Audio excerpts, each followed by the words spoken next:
Average profit and weighted average profit के बाद अब हमारे नेक्स्ट मेथड पे आते हैं, super profit method. Super profit method name से समझ में आ रहा है, सुपर प्रॉफिट। तो देखते हैं क्या है super profit. In any business certain amount of percentage of profit is normally expected. हम कोई भी बिजनेस करने जाए हमको ये एक आइडिया तो होता है, ये बेसिक आइडिया कि इतना परसेंटेज ऑफ प्रॉफिट तो हम बना ही लेंगे, जो हम कहते हैं नॉर्मली जो हम अर्न कर ही लेंगे प्रॉफिट। तो वही चीज यहां लिखिए, in any business certain amount of percentage of profit is normally expected होता है। बट इन प्रैक्टिस जब हम करने जाए बिजनेस तो क्या होता है, वी मे अर्न मोर और लेस देन नॉर्मल प्रॉफिट। जो हमने 5% सोचा था लेकिन रियलिटी में जब बिजनेस करने गए हो सकता है 5% से ज्यादा अर्न कर ले, हो सकता है 5% से कम या फिर नेगेटिव कुछ भी ना अर्न करवाए, लॉस में आ जाए। तो दोनों केस राइज हो सकते हैं। अब जब एक्सेस अर्न करने लगे हम 5% से ज्यादा अर्न कर ले तो ज्यादा कब अर्न करेंगे, तो देखिए आगे लिखा हुआ है, excess of actual profit over the normal profit is called super profit. जो 5% मैंने सोचा था जो नॉर्मली हम अर्न कर लेंगे, अगर हम उससे ज्यादा कमा ले, 7% कमा ले, 2% मैंने एक्स्ट्रा अर्न किया ना, जो नॉर्मली लोग बिजनेस कर रहे उससे ज्यादा कब अर्न करेंगे, ज्यादा तब अर्न होगा जब आपकी मार्केट में गुडविल होगी, जब आपकी मार्केट में वैल्यू होगी बिजनेस की, एक ब्रांड होगा अच्छा खासा, रिनोन्ड ब्रांड होगा आपका, तभी आप एक्स्ट्रा अर्न कर पाएंगे। तो ये जो एक्स्ट्रा 2% आपने अर्न किया, इसको क्या नाम दे दिया गया, सुपर प्रॉफिट। इस सुपर प्रॉफिट को ही लेके हम गुडविल निकाल देंगे। तो गुडविल का क्या फॉर्मूला हो गया, ऐसे नहीं समझ में आया तो आपको समझा दें। जो नॉर्मली हमने सोचा था 5%, लेकिन हम जब बिजनेस करने गए तो रियलिटी में 7% अर्न कर लिया, तो मैंने 2% एक्स्ट्रा अर्न किया। नॉर्मल 5% था, 2% एक्स्ट्रा अर्न कर लिया। इस 2% एक्स्ट्रा अमाउंट को गुडविल निकालने में हेल्प मिल जाएगी। गुडविल हो जाएगा super profit multiply by number of year purchase. तो क्या फॉर्मूला बन गया हमारा, जो हमने एक्चुअली अर्न किया 7%, जो नॉर्मली हम अर्न कर सकते थे 5%, दोनों का डिफरेंस क्या है, सुपर प्रॉफिट। सुपर प्रॉफिट का फॉर्मूला भी बन गया। एक्चुअली आपने एक्चुअल प्रॉफिट या एवरेज प्रॉफिट जो अर्न किया 7% माइनस नॉर्मल जो हम लोग सोच रखे हैं, एक बेसिक आइडिया जो हमने लिया है 5%, जो भी अमाउंट आएगा उससे आप सुपर प्रॉफिट के नंबर ऑफ ईयर परचेज से मल्टीप्लाई करके गुडविल निकाल सकते हैं।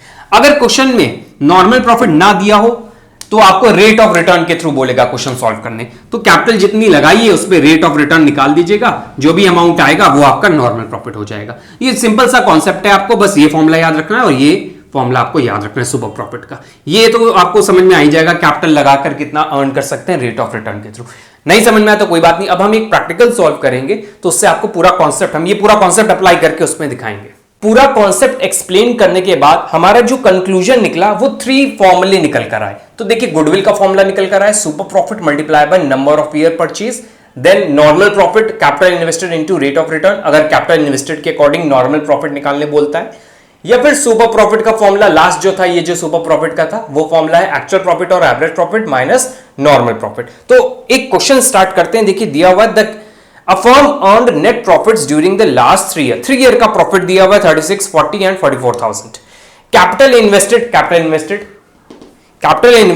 of the firm is 1,20,000. 1,20,000 invest किया है. A fair rate of return on capital having regard to this to the risk involved is 10%. और इस पे जो normally rate of return earn कर सकते हैं वो हमारा 10% है.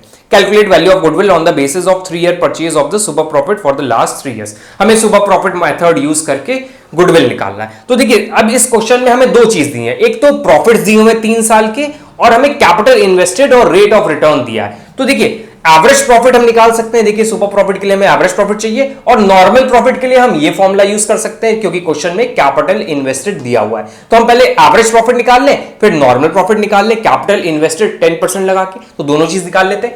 एवरेज प्रॉफिट निकालने के लिए 3 साल का प्रॉफिट दिया हुआ है. तो देखिए दिया 36, 40 एंड 44. 36,000 plus 40,000 plus 44,000. 44,000. तो 3 साल का प्रॉफिट है. हम एवरेज प्रॉफिट निकाल लेते हैं. इन तीनों का टोटल कर लेते हैं. 1,20,000. 1,20,000 डिवाइडेड बाय 3. तो हमारा एवरेज प्रॉफिट आ जाएगा 40,000. 40,000 इज माय एवरेज प्रॉफिट. तो हमें यहां एवरेज प्रॉफिट मिल गया. अब हमें चाहिए नॉर्मल प्रॉफिट. नॉर्मल प्रॉफिट के लिए क्वेश्चन में कैपिटल इन्वेस्टेड वाला कॉन्सेप्ट दिया हुआ है. तो देखिए क्वेश्चन में कैपिटल इन्वेस्टेड दी है 1,20,000. तो हम नॉर्मल प्रॉफिट निकाल लेते हैं. Normal profit capital invested is 1,20,000 और रेट ऑफ रिटर्न रिस्क जो दिया है नॉर्मली अर्न किया जा सकता है that is 10%. My normal profit is 12,000.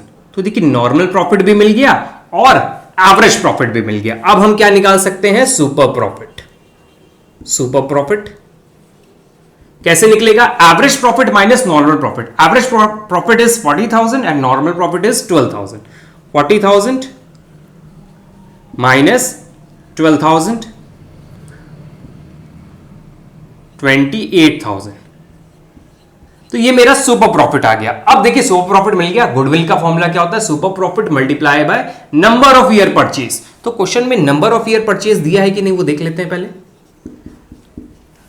Question में देख लेते हैं number of year purchase. Question में 3 इयर्स दिया हुआ है. देखिए यहां पे दिया हुआ है calculate value of goodwill on the basis of 3 year purchase. तो हम यहां इंटू 3 कर देते हैं. सुपर प्रॉफिट में number of year purchase multiply कर देते हैं. 28,000 मल्टीप्लाई बाय 3. इसको मल्टीप्लाई कर लेते हैं. हमारा प्रॉफिट आ जाएगा 84,000. So this is your solution for question number 1. Next question करते हैं. A business earned average profit of 1 lakh. इस क्वेश्चन में देखिए डायरेक्ट हमें स्टार्टिंग में ही एवरेज प्रॉफिट दे दिया. During the last few years the normal rate of return is in similar type of business is 10%. और जो नॉर्मली अर्न कर सकते हैं उसका रेट दे दिया 10%. The asset of the business were 10 lakh. External liabilities were 1,80,000. Calculate value of goodwill of the firm by super profit method if the goodwill is valued at 2.5 year purchase of super profit. अब देखिए यहां पर हमको average profit दे दिया है, rate of return दे दिया. Rate of return का use कब होता है? जब हम नॉर्मल प्रॉफिट निकालते हैं कैपिटल इन्वेस्टेड के थ्रू. इस क्वेश्चन में कैपिटल इन्वेस्टेड नहीं दी है लेकिन एसेट और एक्सटर्नल लायबिलिटी दी है. तो उसके थ्रू हम कैपिटल इन्वेस्टेड निकाल सकते हैं. कैसे? अकाउंटिंग इक्वेशन की हेल्प से. तो अकाउंटिंग इक्वेशन क्या होती थी? हम लोग जो 11th में पढ़े थे अकाउंटिंग इक्वेशन कहती थी asset equal to capital plus liability. अब हमें इस क्वेश्चन में चाहिए क्या? कैपिटल इंप्लॉयड चाहिए. देखिए क्वेश्चन में एवरेज प्रॉफिट दिया, कैपिटल इंप्लॉयड चाहिए. कैपिटल इंप्लॉयड कैसे निकलेगा? Asset minus liability. सिंपल. जो अकाउंटिंग इक्वेशन हम लोग ने पढ़ी उसी को हम यूज करके क्या पता चला हमें? कैपिटल का फॉर्मूला है एसेट माइनस इस क्वेश्चन में एक्सटर्नल लायबिलिटीज लिखा है. External liabilities. तो क्वेश्चन में एसेट दी है 10 लाख रुपीस की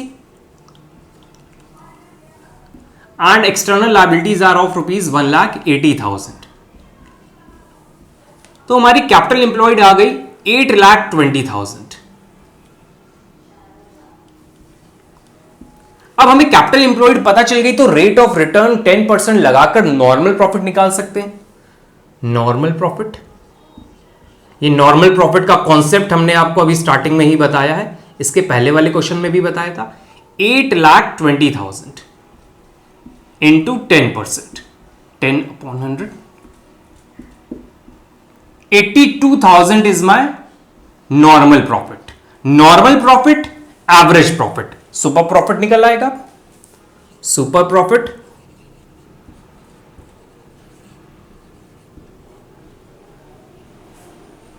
normal average profit is 1 lakh minus 82,000. तो सुपर प्रॉफिट निकल आएगा इससे.